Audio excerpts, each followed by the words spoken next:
बिस्मिल्लाहिर्रहमानिर्रहीम नहमदुहु व नुसल्ली अला हबीबिहिल करीम अम्मा बाद फ़अऊज़ु बिल्लाहि मिनश शैतानिर्रजीम बिस्मिल्लाहिर्रहमानिर्रहीम अवलम यरौ कम अहलकना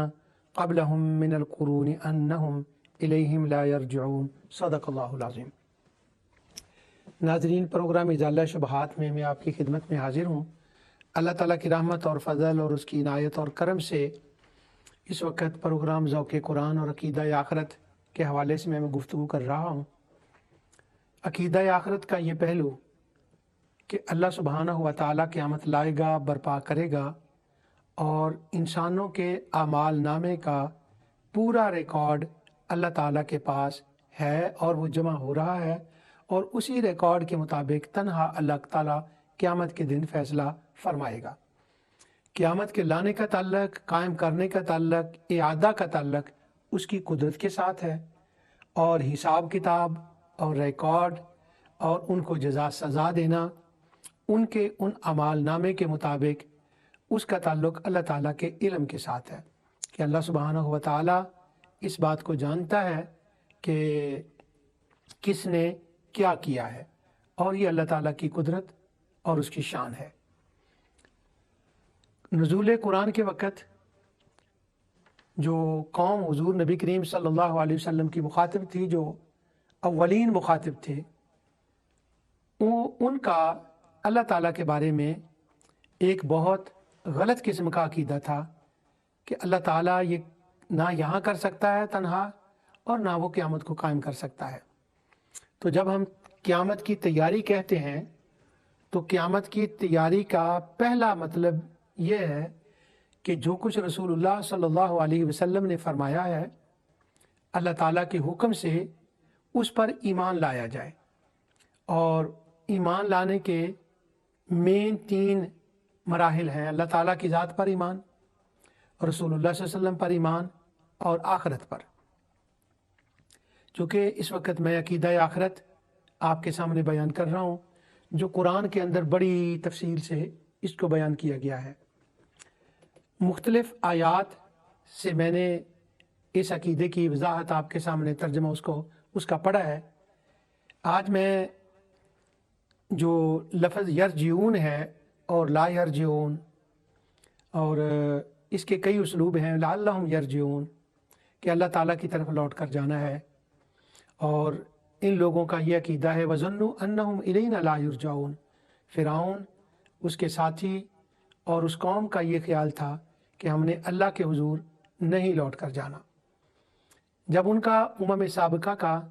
और हुज़ूर अलैहिस्सलातु वस्सलाम के ज़माने के कुफ़ार व मुशरिकीन का ये ख्याल था कि हमने अल्लाह के हुज़ूर लौट कर नहीं जाना, उसके पास हाज़िर नहीं होना, और वो उनका ख्याल था बल हुम बिलिक़ाए रब्बिहिम काफ़िरून, अल्लाह ताला से मुलाकात करने का और अल्लाह के हुज़ूर होने का उन्होंने सिरे से इनकार कर दिया। उस इनकार के उसकी कई जहतें हैं जिस पर मैं मुसलसल गुफ्तगू करता चला आ रहा हूँ। ये लफ्ज़ जो है ये सूरह यासीन में भी आया है और कई मरतबा आया है और यासीन इसी लफ्ज़ पर ख़त्म होती है, फ़सुब्हानल्लज़ी बियदिही मलकूतु कुल्लि शैइन व इलैही तुरजाऊन। तो जो यासीन सूरह मुबारका है ये वो सूरह मुबारका है कि मुस्लिम कम्युनिटी के अंदर बहुत मशहूर सूरत है और उसके मशहूर होने का एक सबब ये भी है कि इसका इंसान की मौत के साथ ताल्लुक़ है। जब इंसान का आखिरी वक्त होता है तो उसके करीब सूरह यासीन पढ़ी जाती है, इसलिए सूरह यासीन का एक सबब वो भी है और इसके पढ़ने की बहुत ज़्यादा फजीलत है, वो सबब भी है। और दुनिया के अंदर फ़िज़िकली जो हमें बहुत सी मुश्किलात आती हैं उनके लिए इस सूरह मुबारका को इसकी तिलावत की जाती है कि अल्लाह ताला इसकी बरकत से उन मुश्किलात को हल फरमा देता है और आने वाले वक्त में जो मुश्किलात होती हैं उनके लिए भी अल्लाह ताला आसानियाँ पैदा फरमा देता है। तो ये एक अज़ीम शान सूरत है और इसके अंदर जो मौजू है वो उसका मेन जो टॉपिक है वो आखिरत ही है। जैसा मैंने पिछले प्रोग्राम में अर्ज़ किया था कि अक़ीदा तौहीद जो है इसके 2 रुख हैं, तौहीद کہ دو رخ ہیں، ایک دنیا کے اعتبار سے اور ایک آخرت کے اعتبار سے، اور پھر اس کے دو رخ بنتے ہیں اللہ تعالیٰ کے علم اور قدرت کے اعتبار سے۔ تو قیامت کا دوسرا نام اللہ تعالیٰ کا قدیر ہونا ہے، اس کا علیم ہونا ہے کہ اس نے اس کائنات کو پیدا فرمایا اور اس کا ایک پرپس ہے، ایک سکیم ہے، ایک پروگرام ہے، اور اس نے ایک مقام پر جا کر اس دنیا نے اینڈ ہونا ہے، آگے پھر دوسری دنیا شروع ہونی ہے، اور خاص کر انسان، اس کے اندر اللہ تعالیٰ نے ایک ایسی چیز داخل فرمائی جسے اسے اپنی روح قرار دیا ہے، اس کو اس قدر شرف عطا فرمایا اس روح کو کہ وَنَفَخْتُ فِيهِ مِن روحی، اسے فرمایا کہ وہ میری روح ہے، اور اس چیز کو فنا نہیں،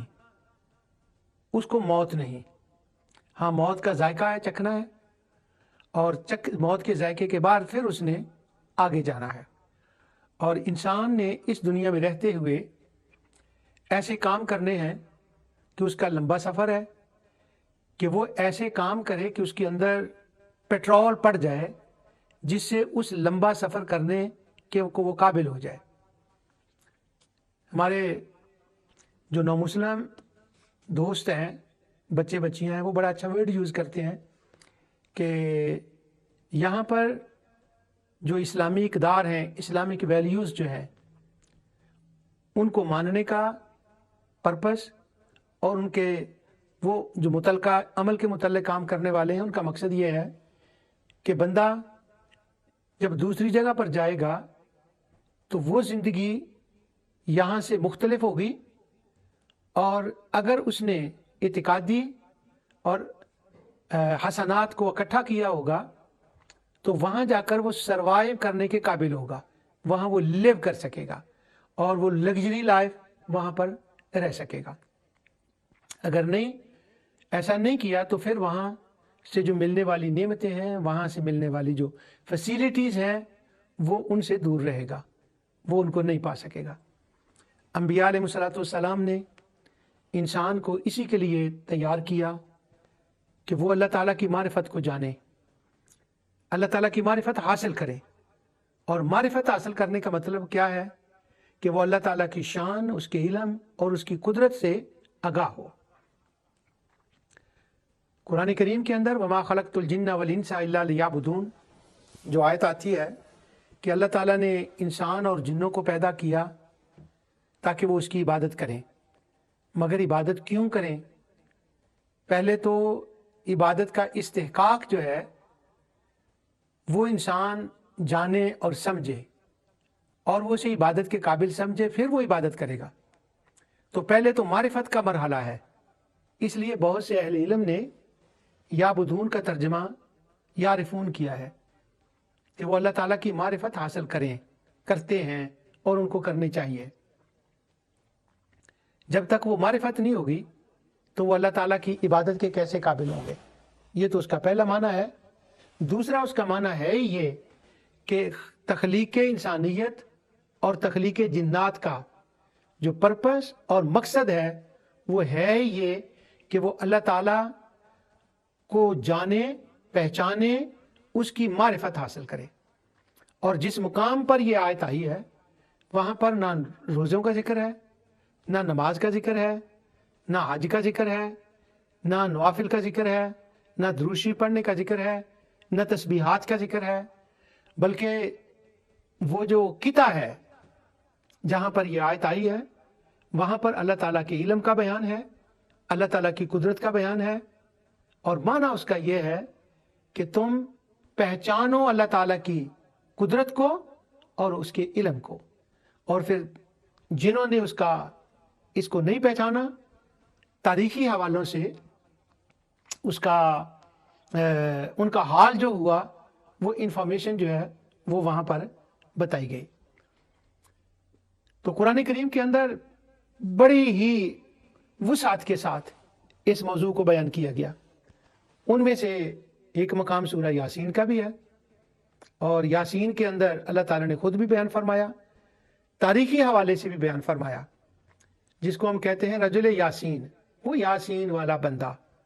اس نے بھی اپنی تقریر کے اندر بہت تفصیل کے ساتھ اس کا ذکر فرمایا، مختصر مگر بہت ہی جامع معنی، اس نے بھی اس کا ذکر فرمایا، اور اللہ تعالیٰ نے اپنے علم اور قدرت کا ذکر فرمایا، اور آقا دو جہاں صلی اللہ علیہ وسلم کی جو دنیا میں آمد ہے اس کا بھی مقصد بتایا کہ آپ کی آمد کا مقصد بھی یہی ہے۔